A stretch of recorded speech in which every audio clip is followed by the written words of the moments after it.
family. Welcome back to part two of our special episode of Back to School During a Pandemic. I'm your guest host, Kawanda Green. In the past few weeks, we've seen a spike in the coronavirus cases across the country, and we are witnessing a growing debate of should schools reopen and how to do it safely. The president has even demanded that the schools reopen in the fall. Is that a right decision? Well, today we are speaking with two principals who will give us their take on the coronavirus and if their schools are ready to reopen. I'm excited to talk to our guests to welcome them back today.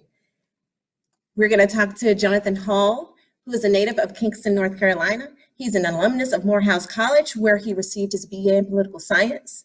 He is also an alumnus of Johns Hopkins University, where he received his master's in secondary education. Recently, he was promoted to assistant principal of Fayette County High School, and he is really excited about this new journey. And we also have Dr. Andrew Lovett. He is a 17-year veteran educator in the Atlanta public school system.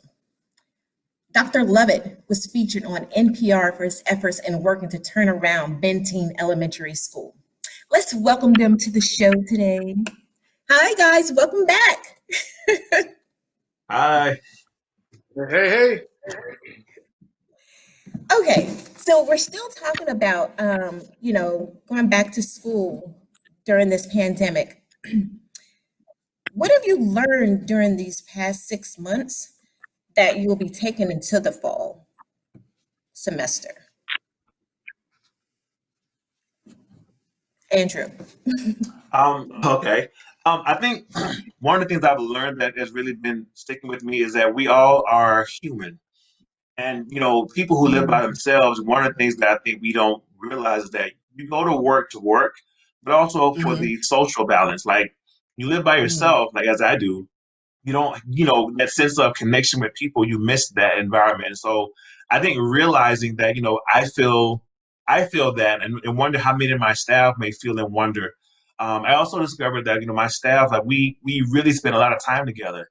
And so to not see them every day or to not see them since really March 13th is a long time to not see your family members. So I think we really work hard to build a family environment at Benteen. And I feel like part of what I have learned this pandemic is that family is a lot closer and a lot tighter than I realized, because we send messages, we text, we call, we check on each other to make sure we're all doing okay. And I also realized that, I love my job and I love my children and my school community, and I'm so thankful.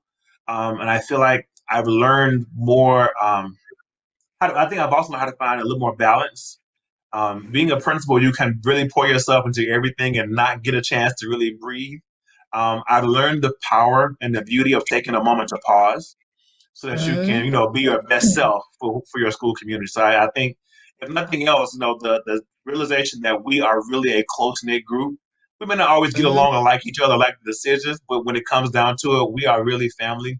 And the importance of that pause. And then when you in those quiet, still moments, even as a Christian, is when you allow yourself to be open to hear what God would have to say. So I think I've had more quiet moments that have really been powerful for me to make sure that I am always presenting my best self when it comes to being a leader for my school community and my students, my families, and my staff. Man, I know that must have been, I guess people don't think about that. Like, that had to have been hard for teachers as well. The teachers and the, everybody at the school. Absolutely. That had to have been really hard. We came up with a unique way. Because, part of what we do at school is that we celebrate everyone at the end of the school year, particularly the staff members. And so we had staff members who were transitioning away from our school, either retirement or going to other jobs. And so it was like, it didn't feel like we were closing the year out until we really could take the moment to celebrate. And so we had a drive-through celebration. We had to drive in, park your car. I encouraged them to stay in their car. We celebrated the teachers who were retiring, who were leaving. But it was so hard for the staff because they miss seeing each other, they miss talking to each other. So it was just really, we forget that, that we really spend the majority of our lives at work. And as a leader, it is so humbling to realize that the people within the work that you work with are so indebted to doing their job and loving each other and loving our children that they wanted to get together. I think we had all but maybe a few staff members show up in their cars and stay in their car while we celebrated those staff members who were transitioning away from our building. So I feel like I underestimated the impact that not seeing each other every day or every week would have on our staff. And to the point where, as we prepare to start a new school year, I've started calling staff members. You know, I'm just going on a roster, call and say, hey, how you doing? Just check, because they're human and they need to know that I first value and respect them as people. I think they know that, and because they know that, they tend to follow my leadership more willingly because they know that Doc has your best interest at heart. Doc's going to do what he thinks is best for the kids in our school. Because he cares for real. Absolutely. Absolutely. Yeah. Jonathan, what have you learned these past 6 months that you're going to take into this new school year? Just to know that we had so many missed moments, I think, in the last couple of months. And I spoke a little bit about it on the last episode, but, missed graduations, missed proms, just a lot of missed moments. I know it sounds very cliche to say this, but I think it's really important to cherish each moment. This was actually my last year at my school, and I won't see any of my students anymore because I'll be going to a new school. So had I known that, I would have been able to, really cherish that moment a lot more. Like I said, I just won't be able to see them anymore. And so now it's just like, oh my God, like, have I done everything that I could have? But then again, it's just like, it came out of nowhere, and it just kind of derailed everything. So I would definitely say cherish each moment, and as well as extend grace. I've been hearing that a lot over the last couple of weeks, but just knowing that people are human and that they have a lot going on themselves, and just really extending that grace, just as God is extending grace to us as well, and just really, really leaning on each other.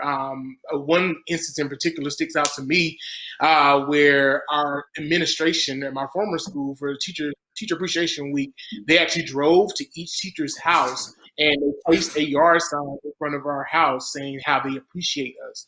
And I think little things like that mean so much, especially at a time where so much is going on.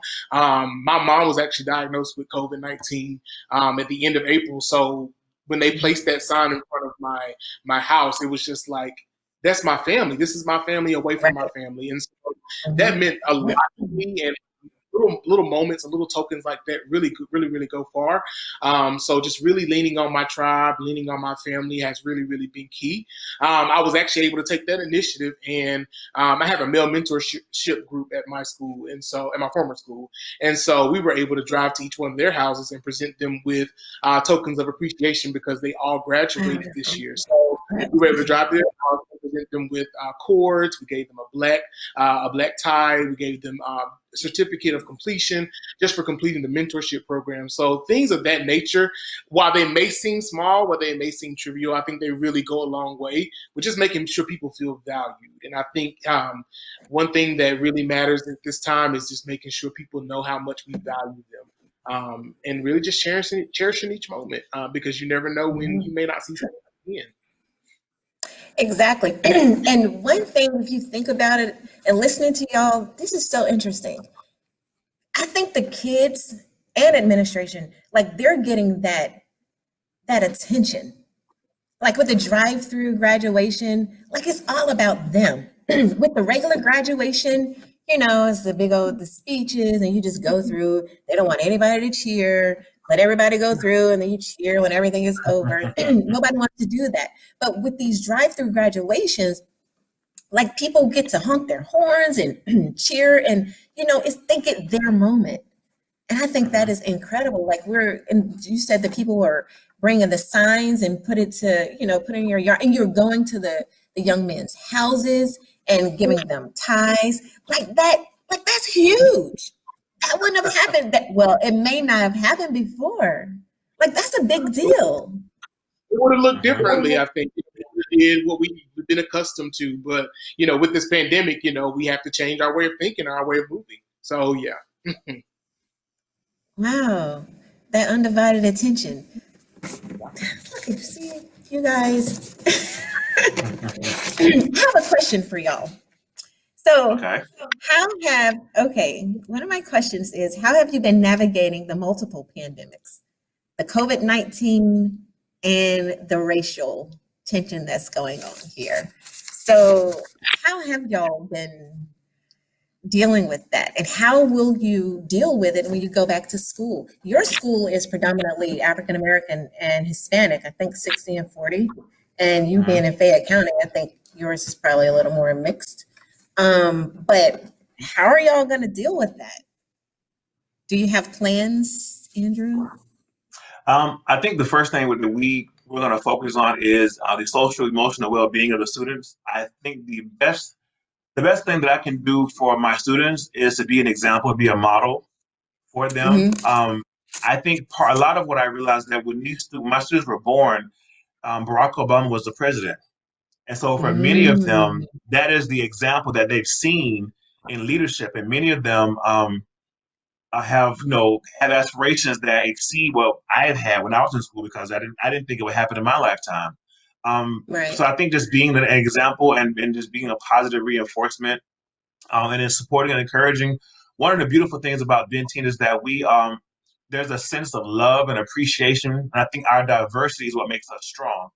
And I feel as we navigate what this new reality of how we're dealing with the pandemic in terms of the virus and racial tensions, I think for my own personal self, again, I have to find moments where I kind of got to myself. You may see in the background, I have a keyboard. So music is how I relax and release a lot of the frustrations and the tensions.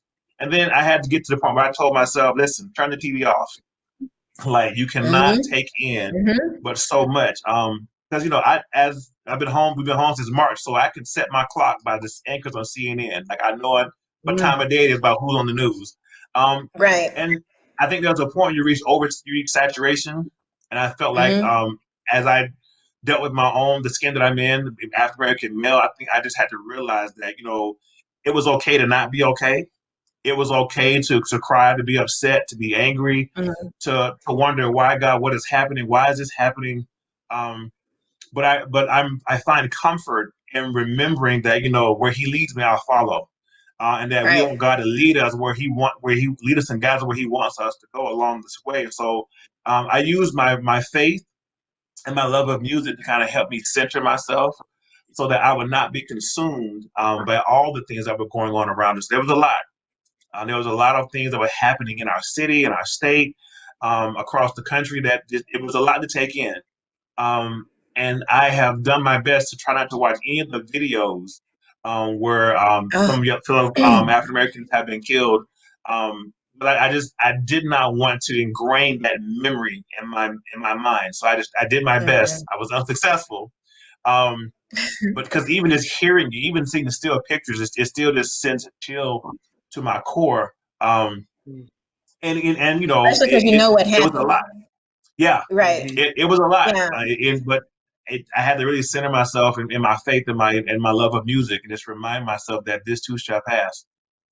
Andrew, you turned Benteen around. How was it when you got there? Or what was the culture before you got there? What did you do to turn your school around? When I got there, my predecessor had done a great job in terms of academics. They were not on the turnaround list for the state. I feel like we were a school that people kind of, the rumor was we were the best kept secret in all of Atlanta. And I remember my first day of school, I told my staff, first day with them, I said, so listen, I said, we are a public school. Why are we a secret? And I reminded them, I said, let me tell you something. When you're not a secret, in June when test scores come out, everybody who lives and drives through our community, in our school neighborhood, they know all about Benteen, the test scores. And they tend to make an assumption about who we are as a school and the educators based on a number that only captures 4 or 5 days of standardized testing. And so because they don't know the school, they don't come to the school, and we're a secret, we give them permission to make up their own narrative to support their version of the number. And so I told them the command was, thou shalt tweet. And I told them, I said, because if you don't tell your story, people will tell it for you. That's good. Every leader, every department, every grade level, every teacher had to have Twitter, and the command was you had to tweet. If I didn't see it on Twitter, it didn't happen in the world. And it was, and that's how we ended up getting so many connections, so many blessings came our way, because a lot of people are like, where's this school located? But like now, Right. Benton is a common name. People are choosing our school. We want to become a school of choice for our zone families and our out of zone families. We want to look at our school as a school of excellence. And so we're working to really change their perception because, and I get it, people drive by and they have perceptions of what they think schools are, and they come to visit and they take tours and they're like, oh my God, I didn't know, I didn't realize. I'm like, yeah, like you can't judge a book by the past cover. And so we Right. really have pushed building culture and climate, like, and making sure that people and families are proud to send their children to Benton. And we're not where we want to be academically. We're making some strides, and we have a long way to Right. go. But I feel like there's an energy. In particular, my first year, they were going to think about closing Benton. But what was interesting was the families came out. The families spoke up. The families, shared their passion and their heart for the school, and the school board and the superintendent decided to keep us open.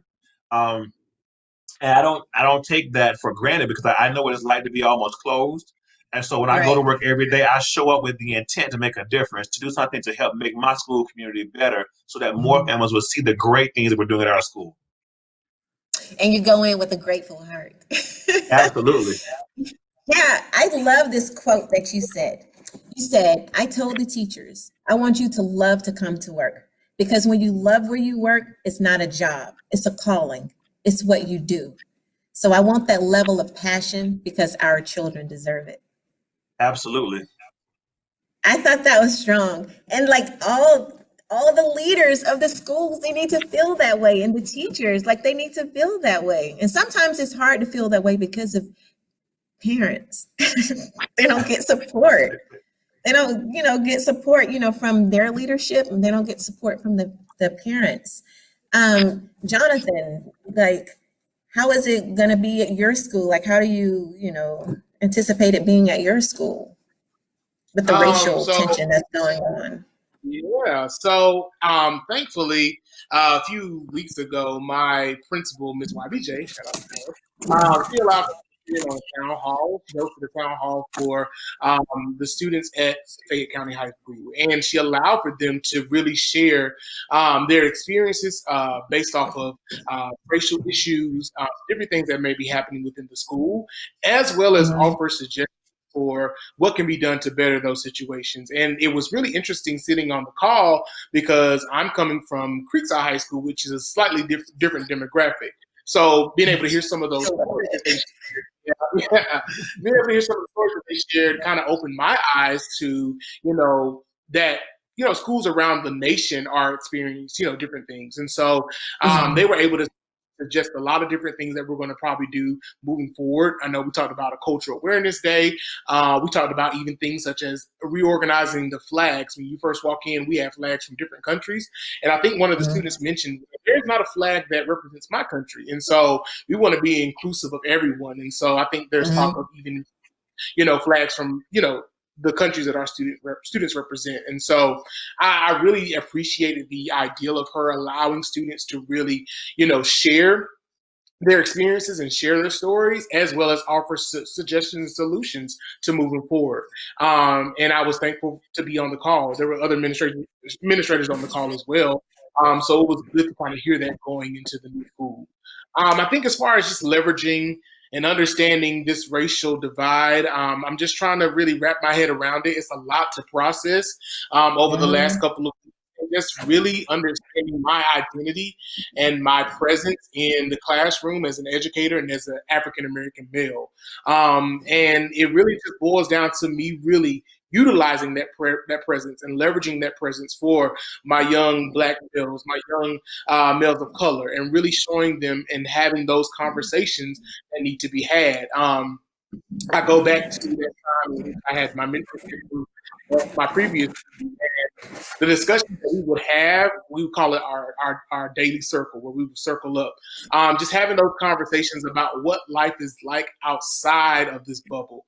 Because I think sometimes when kids go to schools and they share a demographic, they feel like, there's no diversity. However, there is diversity within that bubble, but there's a greater world outside of that bubble. And so just really being able to have those conversations with my males and really showing them that, hey, guys, we got to really talk about this stuff because it's going to affect you in some level or another. Maybe when you may get pulled over for speeding or going too fast, how do you deal with that situation? Or you may be walking, minding your own business, and you may come in contact with, with law enforcement. So how do you handle that? How do you navigate that as a young African-American male? I think is really, really important. And I can share my experiences coming from Morehouse, really understanding how to leverage that identity and really share those experiences with younger males of color has really, really been important to me over the last couple of years. And I hope to use that as I move forward as well. You mentioned being inclusive. Thank you for that segue. What do you think you all can do, with your schools to be more inclusive with history? Like the way that the history books are, written and taught, we're just focusing on Black history 1 month, and then we're just focusing on a couple of people. Like, how can we, with everything that's going on, how can we, talk more about it throughout the year and actually teach our Black kids, our African-American kids about, their history? And Black history is American history. I don't understand, why it's, well, I do know why it's been excluded, but what do you think you all can do to be the change? Andrew. I think one of the things that we do, we are trying to become an international baccalaureate school, and so we made application this past June, and so we've been implementing the tenets of the IB program for the last 4 years, and so one of the things that we do, we focus on the learner profiles, which may be open-minded, reflective, risk taker. We try to use those different adjectives and verbs to infuse our instruction. And so we don't limit ourselves to any particular person, that anybody who fits those different things over the course of the year can be brought into a teachable moment into the classroom. And I think the other thing is that while we have state standards that specify what we have to teach, what our teachers have done a really good job in is providing context about, almost like how Pastor Smith does. Like, he gives you a script, but he's going to tell you what's happening in the world around that script, so you can kind of get context. And so we've done a good job of trying to find ways to be more inclusive around giving context of what's happening with all different groups that represent our student population. Again, we also are about 35% Hispanic, and so we celebrate Hispanic Heritage Month. So we've been trying to find more ways to celebrate all of the different diversities that represent our student body and our population, to the point where we have a Latin Association of Parents of Public Schools chapter at Benteen, and they support and help us, do things to bring awareness to our Hispanic families and their heritage and their history. And then we also, as a school, have put things in place from a leadership perspective that our PTA president, our PTA officers, our local governance team, and any governing body, to the best of our ability, we try to have representation from all the major ethnic groups that make up our diverse population, so that no one group will outshadow or overspeak or not be at the table to be present for a voice. And I feel like that's important, because a lot of times parents will bring up or suggest things or wonder or ask questions. And then the beautiful thing about Benteen is our diversity. So a lot of our children don't see color, they just see a friend. And so one of the best blessings is that to come from a school where it's been predominantly African American majority of my career, to come to a Benteen, to see the diversity, and we're starting to gentrify a little bit. But the most beautiful thing is to see a Black family, a white family, a Hispanic family leaving together, kids going on play dates and making those connections and those bonds. Because that's what we really want. That's when you get to that point, that's when you start taking over and winning, because our children need to understand that we all are beautiful and we all are unique. And that's part of the greatness of who we are as a people and as a country. And so I feel like giving those moments and opportunities for students to engage with the people who look different than them but are not different in their core values has played a huge part. And I think being visible in the morning time, I'm on the bus route directing traffic every morning, and so that gives my parents a chance to ask me questions and to say, hey, it is X, Y, and Z day this week. Can we do, I want to volunteer, I want to support. And so just finding more ways to be more inclusive for our parents. I got a grant last year to bring bilingual classroom libraries to our school classroom, because many of my Hispanic parents want to come read a book. And we take for granted that English speakers come read a book and not think about what books in the classroom, but Right. when you don't speak the language, you don't have, we're trying to find the one book we have. So I wanted to fix that. I wanted to remove that barrier so that all of our families could come in and read. We even had, for Read Across America Week, we even had a Hispanic reading day where we had Hispanic bilingual readers come and read to all of our classes. So just trying to find ways to celebrate our diversity every day and then incorporate those moments in our SEL and our social studies and across all of our content. One thing that I noticed that listening to you is you have a culture of care there. You care Yes. about your students, you care about your staff, you care about the parents. And I think that's the difference. That's what separates, I guess the good schools from the schools that aren't doing very well. But you have a culture of care. Jonathan, Andrew just said, they don't see color. You're in high school, they see color. So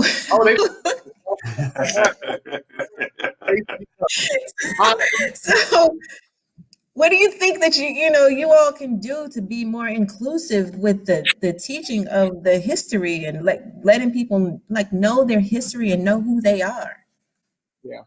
I think it boils down to culturally relevant teaching. And we say that a lot of times, and I think a lot of teachers don't necessarily know what that may entail. I've taught economics for maybe 6 or 7 years. And so there's in economics, we talk about financial literacy. And I always try to infuse cultural aspects into that financial literacy piece to understand or allow for our students to understand, what does good credit look like? What does bad credit look like? How can I use my money correctly to ensure that I have more left than what's going out? Right. I also talk government and politics, in which I would actually talk about, people of color and politicians of color and, the strides they've made in history. So I think it's important when we do, or when we teach, that we teach our standards, but we also allow for that culturally relevant piece as well, to allow for students to know, how is this relevant for me, and how does this affect me? Like I said, I think standards are great. Of course we have to teach them, but I think it's also important for us to also ensure that we're making it relevant for our students, and that's done in a whole bunch of ways. Ensuring that they have chances for collaboration and having opportunities to voice their opinion and to learn different perspectives. Strategy called philosophical chairs, where students are able to really talk about their experiences, and then somebody can actually counteract that with another opinion, and then we're all having these different experiences, and students are now like, oh my God, my mind is completely blown because I've never known this before. And so just really having those conversations, those critical conversations, and really just allowing students to really just engage with the material in a way that they see fit, and a way that's also culturally relevant. It's really, really important. So, yeah. Oh. Okay. You guys are incredible. And see, another thing that I'm noticing about both of you is how you are preparing your students. And I think that is so important. You're not just preparing them to ace a test. You're preparing them for life. You're preparing them, to go out into the real world. And that is so awesome. Guys, this has been so fantastic. We're going to wrap up this part 2 of this series. You guys have given us so much information. You guys are amazing. I'm so glad to talk to you. Now, part 3, we're going to bring a parent in, and we want to see what the parent has to say about and their concerns about what you all are doing, and what she expects, or what she wants to know, and any question that she may have. But we're going to get a parent's point of view. Again, family, thank you so much for joining us for part 2. What's this again?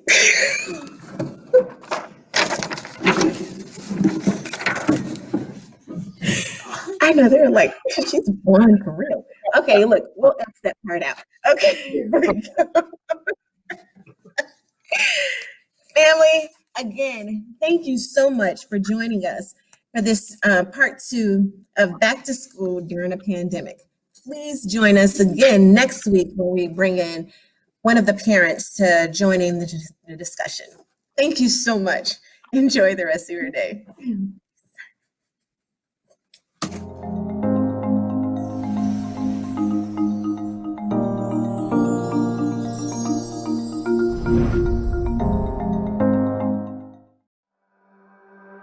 11 o'clock on Sunday morning, when thousands of Christians all over the United States stand to sing "In Christ There Is No East or West," we stand in the most segregated hour of America. We're awakening to the fact that the accomplishments of the civil rights movement were a beginning, not an end. We should be able to say, this is where I have sinned against my brother, against my sister. I think this whole element of racism is a reality of life. Being racist is something we need to change. Even though the church in many times has been complicit in the racial divide, let's be honest about that. The church is the way back.